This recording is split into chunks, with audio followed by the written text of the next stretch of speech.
단기 4358년 음력 개천절 학술 토론을 시작하겠습니다.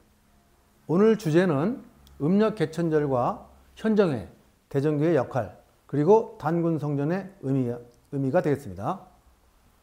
음력 개천절에 관련된 기록은 옛 고대 사서에 잘 나와 있습니다. 특히 단군 세기에 보면 개천 1565년 상월 3일 이후 신인 왕검자 오가 솔도 800레오 단군지처라고 되어 있는데요. 이것은 단군 왕검이 BC 2333년 음력 10월 3일 날 800명의 신하들을 데리고 단군조선을 개헌했다는 기록입니다. 고조선 이후에 개천의 천재 기록은 많이 남아 있는데요. 특히 부여의 영고, 동해의 무천, 고구려의 동맹, 삼한의 10월제가 모두 다 개천절 행사가 되겠습니다. 그러나 이 개천절 행사는 고려 말 때 들어와서 이제 끊기고 마는데요. 그 끊기게 된 원인이 바로 몽골의 침략이 되겠습니다. 몽골을 침략하고 나서 그들이 황제의 나라로 지칭하고 우리는 왕으로 격화되면서 팔관회라는 이름으로 이어오던 천제가 끊어지고 우리는 천제를 지내게 되지 못하게 된 거죠. 천제는 황제만 지낼 수 있다는 몽골의 그런 주장과 고려는 황제가 아닌 왕으로 또 격화됐고 또 황제에게 충성하는 왕으로 격화됐는데요. 그때부터 고려의 왕은 종자를 붙이지 못하고 왕자, 충자로 시작되는 왕으로 격화됐는데 충렬왕, 충선왕, 충수왕, 충혜왕, 충목왕, 충적왕 이렇게 고려에 충성하는 왕으로 격화되고 천제는 끊어지고 말았습니다. 그리고 그 이어 조선 600년 동안 유교는 조선의 국시가 되면서 더욱더 개천절에 관한 그런 행사들은 모두 다 끊어지고 맙니다. 그리고 그 단군조선에 관한 그런 선도 수련이나 선도 문화, 선도의 교육을 받거나 그런 교육을 시키는 것을 사문난적이라고 해서 매우 금지시켰습니다. 잘 아시다시피 유교를 창시한 공자의 교육이 조선 600년 동안 지속되었던 것이죠.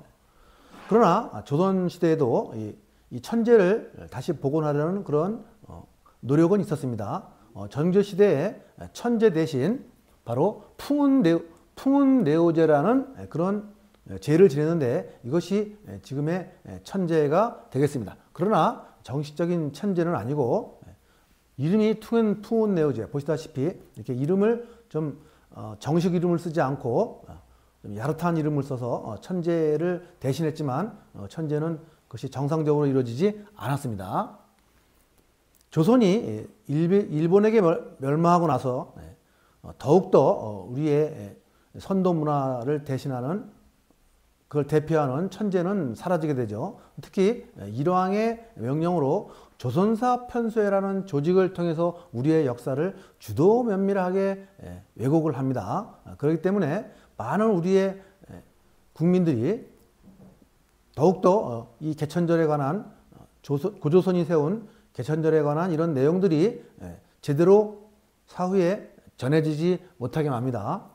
조선사 편수라는 조직을 통해서 우리의 역사를 왜곡을 했는데 기록에 보면 조선사 편수에서 단재 신치호 선생이 단군의 역사를 삽입해야 된다는 그런 그 주장을 강하게 제시했지만 일본은 그것을 다 거부하고 조선사 편수의 35권의 내용에는 단군에 관한 내용이 거의 사라지고 맙니다.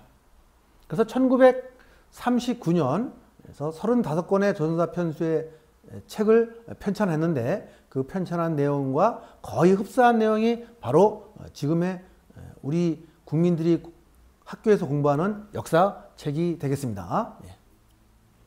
그래서 이런 조선일보 1985년 10월 4일자 보면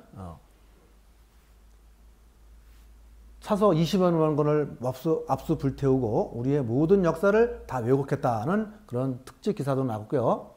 그러나 일부 다행히도 이병도 박사, 우리의 역사 주도 면밀하게 왜곡했던 그 조직들의 최고 리더급이었던 이병도 박사는 돌아가시기 3년 전에 조선일보에 고백성 기사를 냅니다. 당군은 신화가 아닌 우리 국조다. 역대 조선 왕조의 당군 제사가 일제 때 끊겼다고 그렇게 고백을 하지만 그 이후에도 거의 바뀐 것은 없었습니다. 그래서 보시는 바와 같이 이 국사책은 그 조선사 편수에 일제가 왜곡한 조선사 편수의 내용을 그대로 거의 다 95% 이상 그대로 베껴서 쓴 책과 마찬가지다. 그렇기 때문에 당군 조선 시대의 그런 역사는 거의 다 사라져버리게 되는 거죠. 그래서 일부 역사학계와 제야사학자 등 이렇게 그런 기록들, 그런 사람들에 의해서 국사책을 다시 써야 한다는 그런 주장들도 제기됐지만 그것이 잘 받아들여지지 않습니다. 자, 이번에는 현정회와 대정교 차원의 민간단체 차원의 단군 정신의 계승 과정을 보도록 하겠습니다.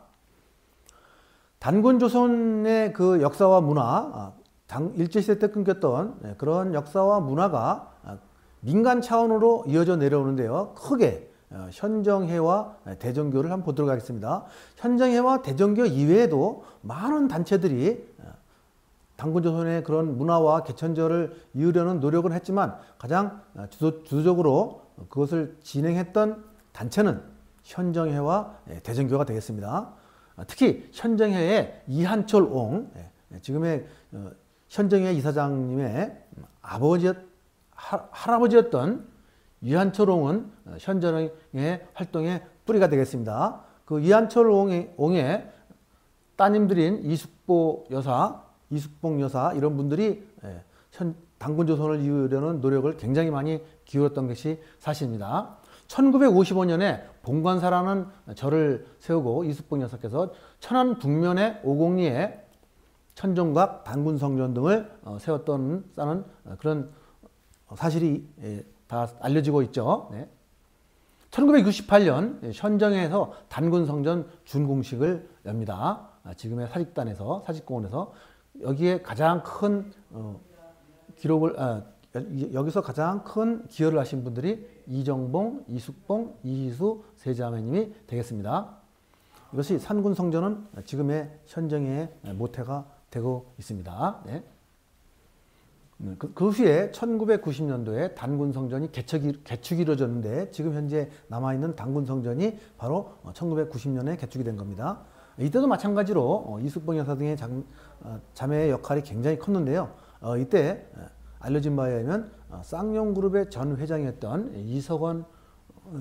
김석원 쌍용그룹 회장이 그 당시 돈으로 약 2억 원을 이사를 하셨다고 합니다.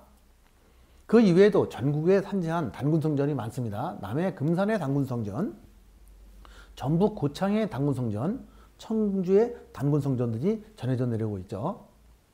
현정회가 관리하는 이 사직동의 단군성전은 지금 말씀드린 대로 일제시기 때 고 이한철 옹의 뜻으로 이어지고 있다. 이것을 우리는 기억해야 되겠습니다. 두 번째, 대정교에 의해서 당군조선의 개천절이 이어오고 있는데요.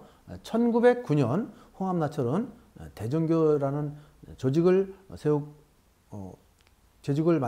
만들어서 대정교를 중강하여 음력 개천절을 부활을 시켰습니다.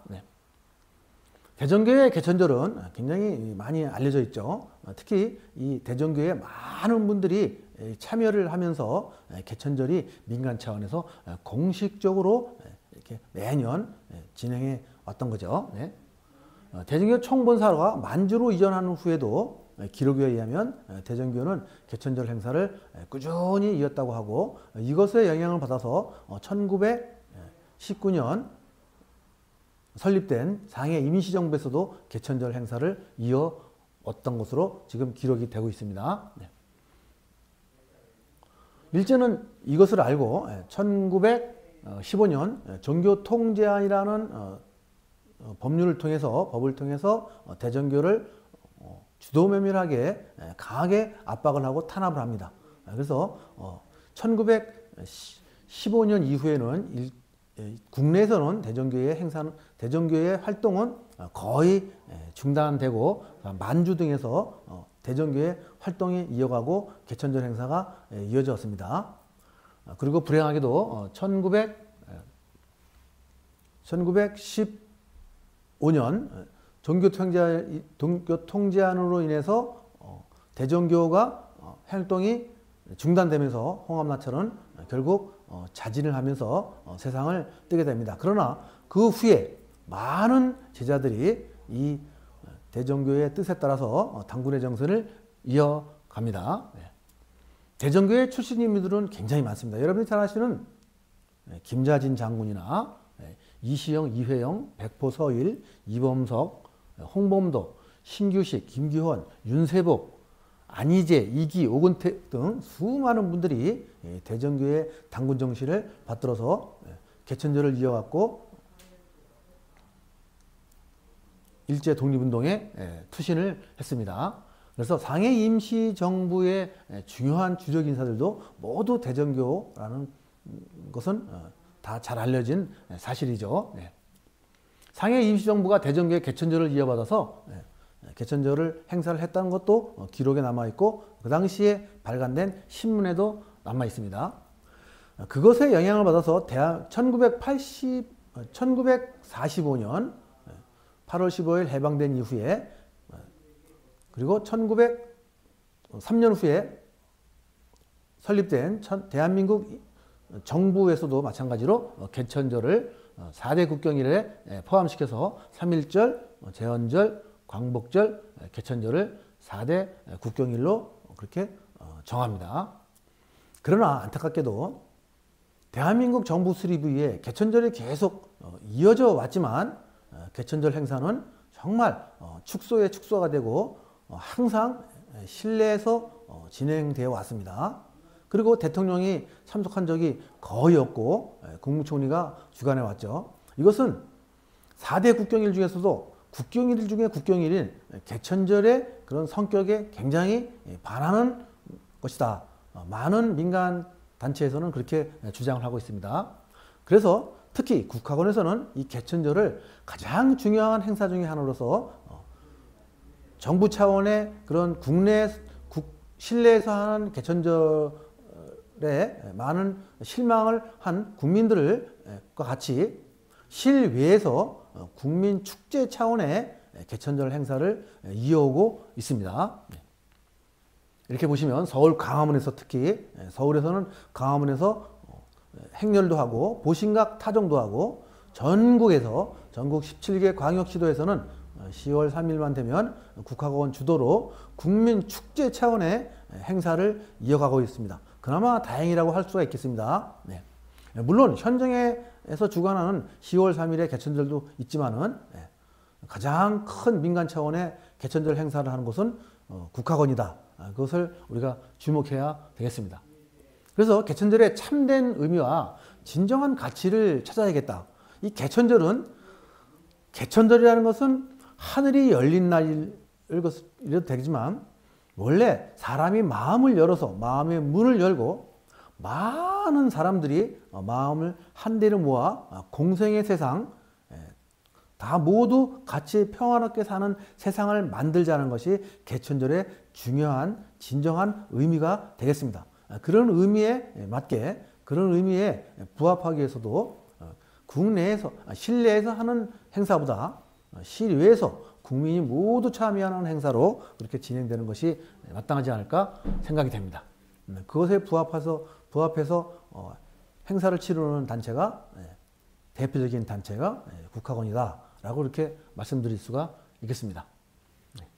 그래서 국학원에서 하는 실외에서 하는 개천절 행사에 걸맞게 거기에 맞춰서 대한민국 정부도 실외 내에서만 하지 말고 대통령이 참여하는 실외에서 전국 규모의 국민 축제와의 개천절 행사를 하기를 간절히 바라는 것이 많은 국민들의 그 소망이기도 하겠습니다. 이것으로 학술토론의 발표를 마치도록 하겠습니다.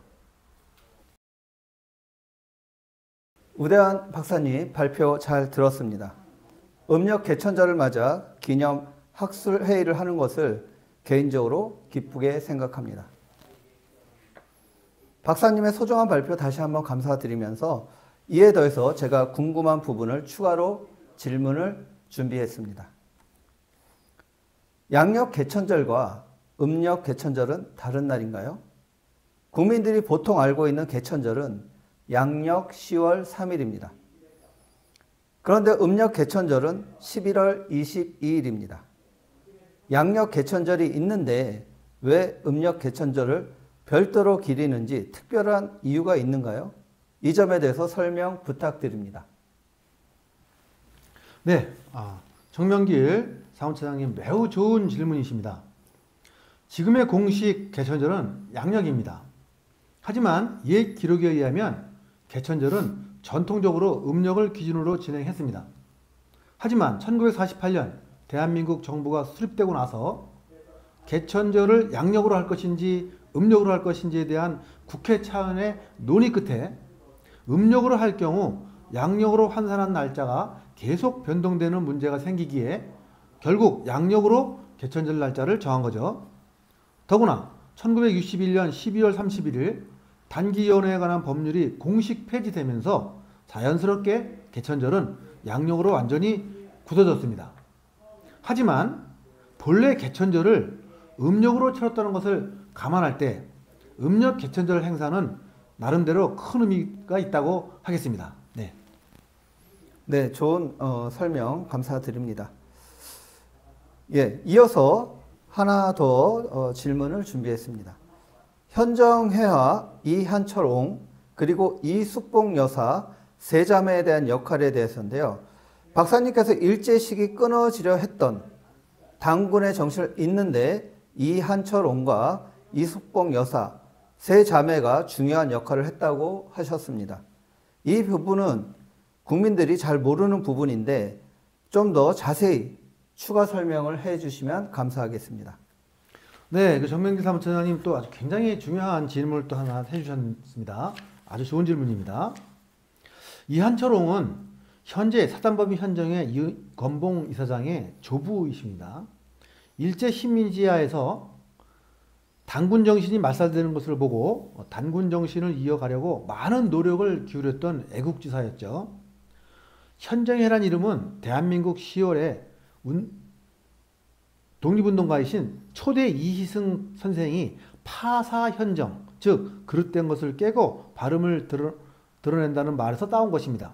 이 파사현정은 원래 불교 용어인데 2012년 교수신문에도 올해의 사자성어로 선정되기도 했습니다. 현정회는 단군의 홍인간 정신을 선양하고 민족 주체성을 확립을 위하여 1962년에 현정회를 결성한 후 1967년 이희승 선생, 이희수 부이사장, 이학영 선생 등이 주축이 되어 문공부 설립 허가를 받아서 사단법인 현정회를 설립하였습니다. 현정회 초대 이사장은 이희승 선생이 맡았습니다. 하지만 단군 성전을 건립하는 데 주도적인 역할을 한 사람은 바로 이정봉, 이숙봉, 이희수 자매들이십니다. 이분들은 모두 이한철옹님의 따님들이시죠. 이 중에서 이숙봉 선생은 현 이건봉 이사장의 친모이십니다. 이들 부친은 아까 말씀드린 대로 이한철옹으로 현재 현정회와 단군 정신의 뿌리를, 단군 성전의 뿌리를 제공한 분이시기도 합니다. 한국 전쟁 후인 1958년 이숙봉 여사께서는 1958년 고향인 충남 천안 북면 오곡리에 봉관사와 단군 성전을 건립하셨습니다. 이곳에서 이한철옹이 일제의 눈을 피해 국조 단군 봉선제를 지냈던 장소죠. 현재는 폐허가 되었고 주위에 40여 가구 주민들이 살고 있지만 당시 많은 사람들이 거주했다고 합니다. 이한철옹과 그 후손 세 자매 외에 현재 현정회를 있게 한 분들이 많지만 그 중에서 두 분을 더 기억해야 할 것입니다. 한 분은 이희승 전 이사장이고 다른 한 분은 쌍용그룹 전 회장의 김성원 회장인 어머니 김미 여사입니다. 김미 여사는 1965년 이숙봉 여사가 단군을 모신 것을 보면서 단군 정신에 대해 큰 관심을 가졌죠. 1977년 현정회 이사로 참여하게 되고 1990년 현재의 단군 성전을 개축하는데 약 2억 원의 건립 기금을 쾌척하셨습니다. 2억 원은 그 아들 김석원 전 회장이 어머니의 뜻을 받들어서 직원들과 함께 기부했다고 합니다. 당시 2억 원은 현재 가치로 10억 원이 넘는 것으로 보입니다. 이런 분들의 노력과 헌신으로 현재 사직공원 내 단군성전이 존재하게 된 것이죠. 지금의 단군성전은 전체 대지 면적 240평과 성전 건평 16평에 그리 크지 않은 규모입니다. 하지만 그나마 서울 한복판에 우리 한민족의 고유한 정신과 역사를 보여주는 단군성전이 존재한다는 것은 큰 의미가 있다고 하겠습니다. 네. 네, 감사합니다. 추가 질문까지 상세하고 알기 쉽게 설명해 주셨습니다. 우대한 박사님 감사드립니다. 이것으로 오늘 단기 4358년 서기 2025년 음력 개천절 기념 학술 토론을 모두 마치겠습니다. 감사합니다. 감사합니다.